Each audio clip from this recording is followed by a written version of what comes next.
জানি না আমি কি করেছি, তাও আমি অন্যায় স্বীকার করে নিয়ে 3 মাস আমি ঘরে বসেছিলাম। তাতে করে আমার প্রচুর দেনা হয়ে গেছে, আমার বাড়ির লোন চলে, আমার বড় অসুস্থ, আমার মেয়ের পড়াশোনা চালাতে হয়, আমার দেয়ালে পিঠ থেকে গেছে, এবার আমার সুইসাইড করা ছাড়া কোনো উপায় নেই। টলিপাড়ায় ফের বিতর্ক। অভিযোগ, অন্যায়ের প্রতিবাদ করে সাসপেন্ড হয়েছিলেন টলিউডের এক কেশসজ্জা শিল্পী। সেই সাসপেনশনের মেয়াদ শেষ হলে তিনি কাজে যোগ দেন, কিন্তু তারপরেও তার হাত থেকে কেড়ে নেওয়া হয় একের পর এক কাজ। এর জেরেই শনিবার গায়ে আগুন লাগিয়ে আত্মঘাতী হওয়ার চেষ্টা করেন তিনি। কোনো ক্রমে তাকে উদ্ধার করে হাসপাতালে ভর্তি করানো হয়। সেখানেই জখম শিল্পীকে দেখতে ছুটে যান টলিপাড়ার অভিনেতারা। সমাজ মাধ্যমেও ক্ষোভ প্রকাশ করেছেন অনেকে।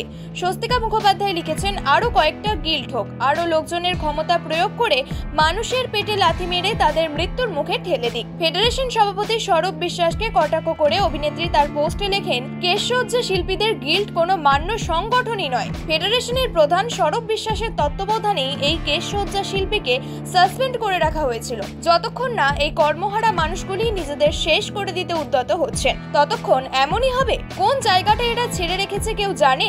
আর কোন কোন জিনিস নিয়ে প্রতিবাদ করবে মানুষ? একই সুরে রূপাঞ্জনা মিত্র লিখেছেন, সত্যি এবার সহ্যের সীমা অতিক্রম করে যাচ্ছি।